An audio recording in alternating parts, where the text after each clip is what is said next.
جو اپنے بچے کو تربیت اسلام، تربیت دین کے ساتھ ساتھ زندگی گزارنے کا شعور عطا کر رہا ہے۔ ہوتا یہ ہے، بس آخری منزل آ گئی، ہوتا یہ ہے کہ ہم نے شروع سے دین کی تعلیم تو دی نہیں، جب بچہ جوان ہوا، باپ کی آنکھوں میں آنکھیں ڈال کر کھڑا ہو گیا تو اب باپ مولوی کے پاس دوڑتا ہے، مولوی صاحب ایک تعویذ لکھ دیجئے، میرا بچہ سنتا نہیں ہے، میرا بچہ کہنا نہیں مانتا، میری بچہ بات نہیں سنتا، ہم بولتے ہیں تو ہماری آنکھوں میں آنکھیں ڈال کر آنکھیں لڑاتا ہے۔ اب کیوں آئے ہو مولوی کے پاس؟ اگر بچپن میں مولوی کے حوالے کر دیا ہوتا تو آج تعویذ لکھوانے کی ضرورت نہ پڑتی۔ اچھا، ہمارے جیسے مولوی کو فائدہ بھی ہے،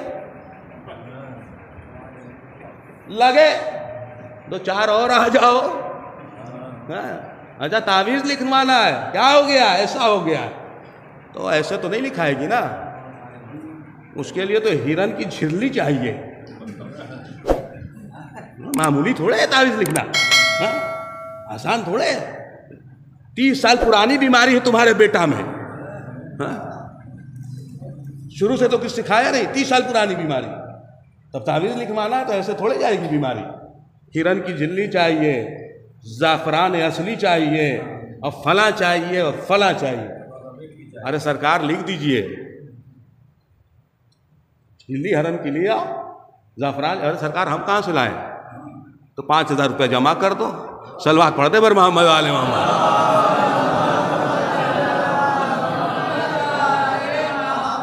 ہمارے جیسے مولویوں کی چاندی ہو گئی۔ سمجھ میں یہ نہیں آیا، اگر ہم نے شروع میں بچے کو کیئر کیا ہوتا تو یہ مسئلہ ہی نہیں ہوتا، اور نہ یہ تعویذ کی ضرورت ہوتی، نہ تعویذ کا مسئلہ پیدا ہوتا۔ تعویذ کا اثر جب اگر خدا نخواستہ کوئی مسئلہ اس طرح سے ہو تو تمہارے گھر میں سب سے بڑی تعویذ قرآن کے شکل میں رکھی ہوئی ہے، گھر میں قرآن پڑھنا شروع کر دو، تمام بلائیں خود بخود ختم ہو جائیں گی۔ قرآن پڑھیے، قرآن۔ اچھا، ہم بھی بڑے عجیب شخص ہیں جناب، آپ کے لیے سنیں، ہم بھی بڑے عجیب شخص ہیں، کما کے لایا بڑی محنت سے دولت، جمع کیا اور لے جا کے ایک بینک میں شیام لال کے حوالے کر دیا، اور اس نے ایک ٹیڑھی میڑھی لکیر کھینچا اور ایک کاغذ ہمیں پکڑا دیا، اور بڑے اطمینان سے ہم ٹیڑھی میڑھی لکیر کو سینے سے لگا کے لا کے الماری میں بند کر دیا۔ شیام لال کی ٹیڑھی میڑھی لکیر پر اتنا بھروسہ، توجہ چاہتا، اس کی ٹیڑھی میڑھی لکیر پہ اتنا بھروسہ کہ اسے لا کے الماری میں رکھ دیا 8 سال 6 مہینہ۔ ہائے ہائے ہائے، کہاں ہے سوچیں، 8 سال 6 مہینہ اس ٹیڑھی میڑھی لکیر کو، جس کو ہم جانتے بھی نہیں، جس کو ہم پہچانتے بھی نہیں، اس کی اس لکیر کو بڑی سینے پہ سجا کے الماری میں لاک کر کے رکھے ہوئے کہ 8 سال 6 مہینہ کب پورے تو ہم جائیں اس تو، اور وہ لے کے پتا چلا وہ تو جا چکا ہے، اس کی جگہ کئی دوسرے آ کے جا چکے، 2 سال پہ 3 سال پہ ٹرانسفر ہوتا ہے نا۔ ہمارا شیام لال کی ٹیڑھی میڑھی لکیر پہ انسان کو اتنا یقین ہے، خداوند عالم نے قرآن کی شکل میں پورا چیک رکھ دیا ہے آپ کے گھر میں، اور آواز دیتا ہے اگر تم میرے نام پر 100 روپیہ خرچ کرو گے تو میں 100 گنا تو نہ صحیح 10 گنا ضرور عطا کروں گا۔ خدا پر یقین نہیں ہے، خدا پہ بھروسہ نہیں ہے جناب۔ آپ ایسا نہ سوچیے کہ میں نے آپ کے لیے کہا ہے، معاف کیجیے گا، صلوات پڑھ دیں۔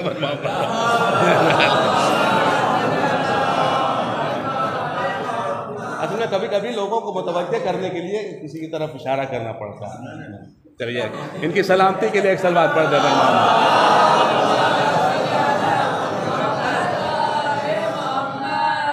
خدا نے سلامت رکھے، طول عمر عطا فرمائے۔ ہمیں یہ سوچنے کی ضرورت ہے کہ ہم کس منزل پہ ہیں، ہمارے ایمان کس منزل پہ ہے، ہمیں خدا پہ کتنا بھروسہ ہے، ہم خدا پہ کتنا توکل کرتے ہیں۔ مکتب کے دینے کے لیے بات آئی چندہ کے لیے تو کہا ابا گھر میں نہیں ہے، مسجد کے دینے کی بات آئی تو کہا ابا گھر پہ نہیں ہے، کسی اور چیز کے دینے کا مسئلہ آیا تو کہا فلاں صاحب گھر پہ نہیں ہے۔ یاد رکھو اچھا کمانے والے ماشاءاللہ گھر میں اگر 5 آدمی ہیں، چندہ لینے گیا مسجد کا تو ایک نے دے دیا، کہا بقیہ 4، کہا ابا نے تو دے دیا، اب ہماری کیا ضرورت ہے۔ یاد رکھو ابا کو اپنی قبر میں جانا ہے، تمہیں اپنی قبر میں جانا ہے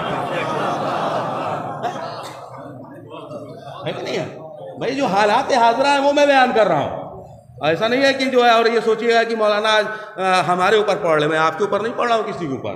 جو حالات زمانہ ہے وہ حالات حاضرہ، میری ذمہ داری ہی یہی ہے۔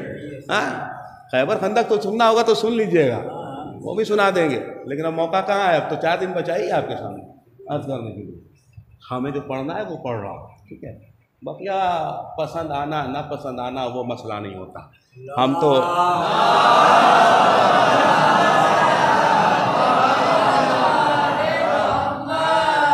غیبت امام میں آپ کی ذمہ داری کیا بنتی؟ امام جب ظاہر نہیں ہے، ہماری ذمہ داری اس وقت سب سے زیادہ ہے کہ ہم لوگوں کو اپنی طرف اپنے کردار کی بدولت متوجہ کریں۔ اسلام تلوار کے زور پہ نہیں پھیلا ہے، اسلام کردار اور اخلاق کی بنیاد پہ پھیلا ہے۔ ہمیں بھی اپنا کردار دکھانا ہے، اخلاق دکھانا ہے۔ امام حسین نے کون سا کردار دکھایا، سوچ سکتا ہے انسان، تصور کر سکتا ہے؟ سید سجاد نے کتنے عظیم کردار دکھائے۔ جب جناب مختار ایک ایک کو تلاش کروا رہے تھے یزیدیوں کو، تو جناب علی اکبر کا قاتل فرار کر رہا تھا، بھاگ رہا تھا صحرا میں، بھاگتا ہوا بھوکا پیاسا پہنچا جہاں بلد تھا کہ دور سے خیمہ نظر آیا، اس کی جان میں جان آئی، کہا ارے لگتا ہے کوئی صحرا میں کوئی مسافر ہے، اس کے پاس چلتے ہیں کچھ مل جائے گا۔ جیسے ہی قریب گیا دروازے پہ کیا دیکھا کہ علی ابن الحسین ہمارا چوتھا امام تشریف فرما۔ جیسے ہی مولا کو دیکھا پلٹا، بھاگنا چاہا، مولا نے آواز دیا اے بھائی کہاں جا رہا ہے؟ لگتا ہے تو مسافر ہے، قریب آ۔ مولا نے کہا لگتا ہے پیاسا ہے، لگتا ہے بھوکا ہے۔ مولا نے اسے بٹھایا، پانی پلایا، کھانا کھلایا، مہمان نوازی کیا اس کی۔ کچھ دیر اس نے آرام کیا اور جانے لگا تو ایک بار کہتا ہے اے فرزند رسول لگتا ہے آپ نے مجھے پہچانا نہیں۔ اللہ، فرزند رسول لگتا ہے آپ نے مجھے پہچانا نہیں۔ ایک بار جیسے ہی اس نے یہ جملہ کہا نا، سید سجاد تڑپ گئے، کہتے ہیں ملعون تجھے اور میں نہ پہچانوں، تم میرے بھیا اکبر کا قاتل ہے۔ اللہ، تو میرے بھیا اکبر کا قاتل ہے۔ جیسے ہی یہ سنا کہا مولا آپ پہچانتے تھے، اس کے بعد بھی آپ نے ایسی مہمان نوازی کیا، کہا وہ تیرا کردار تھا، یہ ہم اہل بیت اطہار کا کردار ہے۔ اللہ اکبر۔ ہاں میرے عزیزو، یہ سید سجاد میرا مولا عابد بیمار، بڑی مظلوم مولا ہے میرا، بڑا ظلم سہا ہے اس آقا نے میرے۔ ہاں زندان شام میں مقید ہے، قید خانے میں ہے، دروغہ زندان آ کے کہتا ہے سید سجاد ہم نے بیویوں کو رونے کے لیے تو منع نہیں کیا ہے، بیویاں روتی ہیں، بیویاں گریا کرتی ہیں، ہم نے کبھی رونے کو تو نہیں روکا، کبھی رونے کو تو منع نہیں کیا، لیکن ایسے سید سجاد جب رات کی تاریکی ہوتی ہے نا تو ایک بی بی پشت زندان آ کے بیٹھ جاتی ہے اور عجب انداز میں روتی ہے، آواز دیتی ہے ہائے حسین۔ اللہ اکبر، سلامت رہے سلامت رہے، آپ کی آوازیں بلند ہو گئی، خدا آپ کی آوازوں پہ رحمتوں کا نزول فرمائے۔ سید سجاد کی عظمتوں پر کروڑوں سلام۔ سید سجاد کا پرسہ، ائمہ کا پرسہ، ہاں زیدان گرامی بڑی قیامت کی منزل ہے۔ سید سجاد آپ اس بی بی سے منع کر دے کہ قید خانے سے باہر نکل کے نہ رویا کرے۔ ارے سید سجاد کہتے ہیں دروغہ زندان تو قید خانے میں دروازے میں بند کیا ہوا ہے تالا، یہاں سے کیسے کوئی نکل کے جا کے گریا کر سکتا ہے، تو کیسی باتیں کر رہا ہے؟ کہا نہیں سید سجاد، رات کی جب تاریکی ہوتی ہے ایک برقع پوش بی بی پشت زندان پہ آ کے بیٹھتی ہے اور گریا پہ گریا کرتی ہے۔ اے سید سجاد آپ منع کر دیں۔ سید سجاد کہتے ہیں میں پھوپھی سے بات کر کے آتا ہوں۔ اے پھوپھی اماں، کیا کوئی بی بی زندان سے باہر جا سکتی ہے؟ اللہ اکبر۔ شہزادی کہتی ہے میرے لال، کوئی بی بی کیسے جا سکتی ہے زندان سے باہر؟ ہاں، ایک بار سید سجاد آتے ہیں، کہتے ہیں اے ذروق زندان، اگر آج کی رات تاریکی میں کوئی بی بی آ کر پشت زندان پر روئے تو ہمیں آ کے آواز دینا، ہم چلتے ہیں جا کے دیکھتے ہیں کون بی بی ہے۔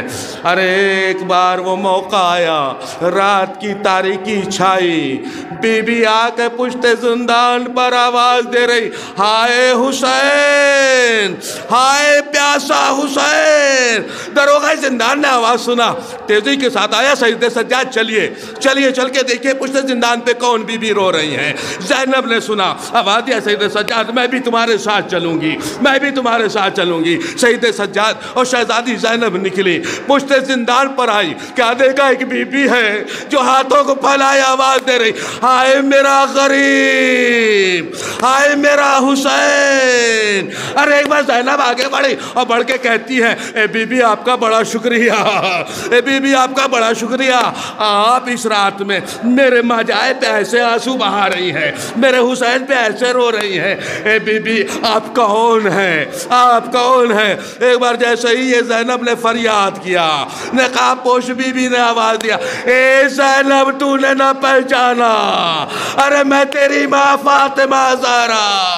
ارے اتنا سننا تھا، زینب تڑپ گئی، اماں کی آغوش میں آئی، اے اماں، ارے کربلا کے بعد تیری زینب در بدر پھرائی گئی۔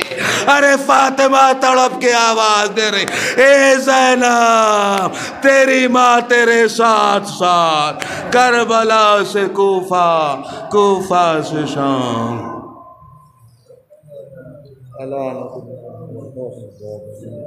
عالم الذین ظلموا انا للہ و انا الیہ راجعون۔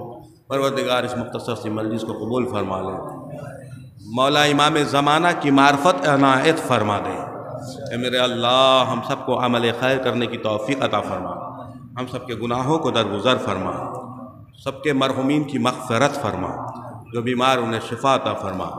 اے میرے اللہ، تجھے شہدائے کربلا کا واسطہ، زائرین امام حسین 40 کے لیے کروڑوں